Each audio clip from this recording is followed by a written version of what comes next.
पटना में नीट छात्रा मौत प्रकरण की जांच अभी चल रही है। अब जांच सरकार का कहना है कि भाई बहुत बारीकी से जांच चल रही है और किसी को छोड़ा नहीं जाएगा और जो भी इसमें अभियुक्त होंगे उनको कड़ी से कड़ी सज़ा दी जाएगी। मगर एक लंबा समय गुजर गया। अब लोगों को समझ में ये नहीं आ रहा है कि साहब ये कौन सी जांच चल रही है कि पटना से जहानाबाद, जहानाबाद से पटना, इस अस्पताल से उस अस्पताल, मतलब दौड़ लगाई जा रही है और गुत्थी है कि सुलझने का नाम नहीं ले रही है। अब कुछ लोग कह रहे हैं कि सुलझाना चाहते हैं कि उलझाना चाहते हैं। बहुत कन्फ्यूजन की स्थिति है और नतीजा ये है कि अब लोग जो हैं उनका विश्वास, भरोसा प्रशासनिक जांच प्रक्रिया पर कम होती जा रही है और उसकी तस्वीर दिख रही है विभिन्न संगठनों का, विभिन्न राजनीतिक दलों का सड़क पर उतरना, विरोध प्रदर्शन करना, और ये सारी चीज़ें आ रही। यहाँ तक कि मतलब भाजपा से जुड़े हुए कई संगठन, उसके छात्र विंग जो है वो भी सड़क पर उतर रहे हैं। अब जैसे ABVP का जो है वो भागलपुर में छात्राएं सड़क पर उतरी न्याय की मांग को लेकर। ये पूरा मामला जो है ज़बरदस्त ढंग से उलझता जा रहा है और इसने लोगों को एक तरीके से आंदोलित कर दिया है। अब सवाल उठता है कि आखिर क्या मामला है कि अभी तक ये जांच प्रक्रिया जो है कोई ऐसा सूत्र नहीं तलाश पाई है जिससे ये पता चले कि वाकई जांच सही दिशा में जा रही है और कोई भी अभियुक्त जो इसके अंदर शामिल होंगे उनको बख्शा नहीं जाएगा या वो बचेंगे नहीं। वैसे ही सरकार का पंच लाइन है कि भाई हम फंसाते नहीं हैं, बचाते नहीं हैं, पताल से ढूंढ के ले आते हैं, तो अभी तक पकड़े क्यों नहीं गए। अब हैरानी की बात है कि एक तस्वीर आई कि लोजपा रामविलास भी इस सरकार में शामिल है, तो उसके मंत्री और पार्टी पदाधिकारी ये सब जो है गृह मंत्री सम्राट चौधरी जी से जाकर मिले और चूँकि ये टीम जो है जहानाबाद भी गई थी, पीड़ित परिवार के लोगों से बातचीत की, तो उसके आधार पर जो इन लोगों की अपनी समझ बनी उससे उनको अवगत कराया गया और कहा गया कि भाई कार्रवाई कीजिए। अब लोग हैरान हैं कि ये हो क्या रहा है। अब राजनीतिक दलों के नेता भी वहाँ पहुँच रहे हैं जहानाबाद। तो इस पूरे मामले को देखते हुए मुझे याद आ रहा है कि अगर बात सामान्य सी होती, सामान्य अपराधी इसमें शामिल होते, तो कुछ न कुछ तो फलाफल सामने आता और उसके बाद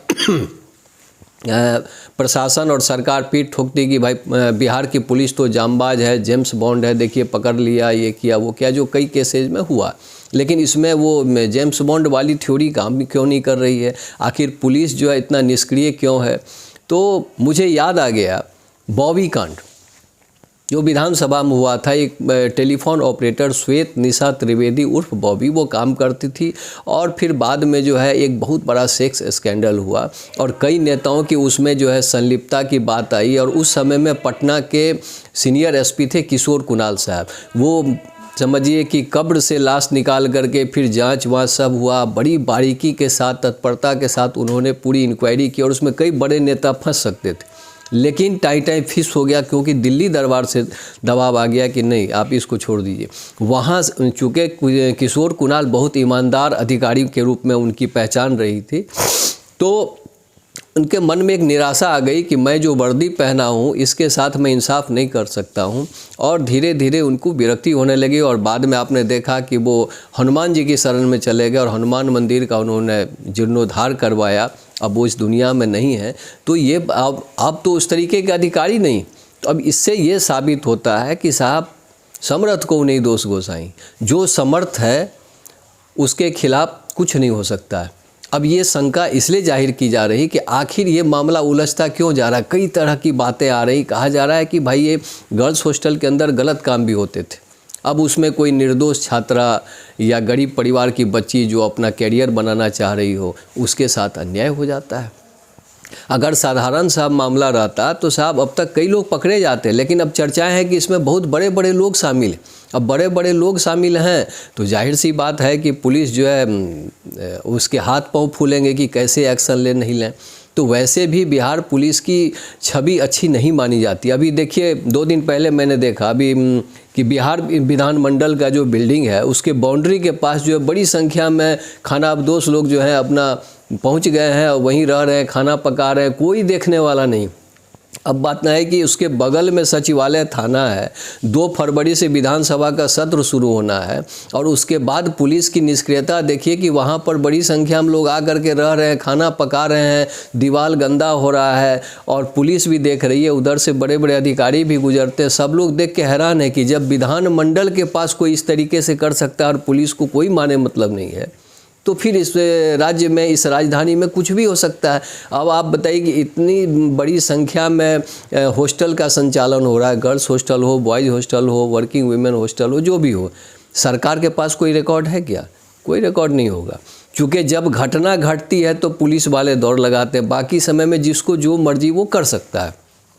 कोचिंग संस्थान को लेकर के भी मानक तय किए गए, नियम कानून बनाए गए, लेकिन आज देख लीजिए कोचिंग संस्थान के अंदर क्या होता है। कोई घटना घटती है, छात्र आंदोलित होते हैं तो फिर प्रशासन की ओर से कार्रवाई की जाती है, लंबी चौड़ी बातें होती हैं, गाइडलाइन होता है, उसके बाद टाई टाई फिस। तो मतलब जब राजधानी के अंदर जो है सरकार और प्रशासन की ये स्थिति है तो राज्य के बाकी हिस्सों का तो भगवान ही मालिक है।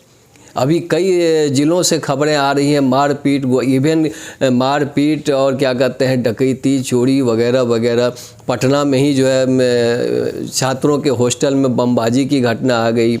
तो इस तरीके से चीज़ें हैं और अब आश्चर्य ये होता है कि सवाल उठ रहा है गृह मंत्री सम्राट चौधरी पर कि आप गृह विभाग लिए, बीजेपी के वो हैं और उसके बाद आपने लोगों को भरोसा दिलाया ये होगा वो होगा, लेकिन पूरे राज्य की अभी जो स्थिति है तो लोग निराश हो रहे हैं कि भाई ये हो क्या रहा, वो कर क्या रहे। बस शुरू में कुछ बुलडोज़र घुमाए और उसके बाद जो है ताबड़तोड़ आपराधिक घटनाएं घट रही है और सारे लोग मूक दर्शक बने हुए हैं। तो इसको लेकर के ये लग रहा है कि मतलब देखिए नेताओं का चरित्र कितना गिर चुका है कि नेता किसी के नहीं होते हैं। इस मामले, आम आदमी के मामले में नैतिकता इनकी कहाँ चली जाती। अब तो लोग कह रहे हैं कि अगर किसी बड़े नेता के घर में ये घटना घटी रहती तो अब तक क्या से क्या हो जाता, लेकिन एक सामान्य परिवार के साथ ऐसी घटना घटी तो उस बेटी को इंसाफ मिलेगा या नहीं मिलेगा, उसके परिवार वाले भी इस मामले में निश्चिंत नहीं है। तो ये घटना छोटी सी नहीं है, बल्कि इस घटना के बहाने ये देखा जा सकता है कि आप जिस सुशासन का दावा करते हैं क्या वाकई सुशासन है, क्या बिहार में न्याय मिल सकता है। और सारे लोग खामोश हैं, छोटी छोटी बातों पर मंत्री लोग सामने आकर के मीडिया से बात करते हैं, लेकिन गृह मंत्री खामोश हैं, गृह मंत्री बैठे हुए हैं। सवाल उठता है कि इसमें साहब आकर के आपको अपनी बात रखनी चाहिए, जनता के पास संदेश जाना चाहिए। अब इसमें अस्पताल की भी बात आ रही है कि जितना निजी अस्पताल है मोनोपोली चल रहा है, सबको पता है ये निजी, ये कोचिंग संस्थान हो, निजी अस्पताल हो, लूट का अड्डा बना हुआ है, जिसको जो मर्जी वो कर रहा है। स्वास्थ्य मंत्री चुप है, क्योंकि इसमें अस्पताल की भी बात आ रही है तो स्वास्थ्य मंत्री चुप है और स्वास्थ्य मंत्री भी भाजपा के हैं, मंगल पांडे जी, गृह मंत्री चुप हैं। तो अब इसको उलझाने के लिए कई तरह की चीज़ें हो रही हैं, तो इस तरीके से तो बात नहीं हो सकती है ना। तो अब लोग निराश हैं, अब देखिए क्या होता है। लेकिन आम लोगों से जो मेरी बात हुई तो लोग कह रहे हैं कि ये ऐसे ही उलझता चला जाएगा। अब कह रहे हैं कि भाई कलकत्ता से भी सूत्र जुड़ा हो सकता है, मतलब इतना गोल गोल घुमा दिया जाएगा कि इस बीच में कोई और घटना घटेगी, ये मामला बाएं चला जाएगा, ये लोगों की आशंका है। चलिए हम लोग भी देखते हैं कि क्या होता है आगे। चलिए, नमस्कार।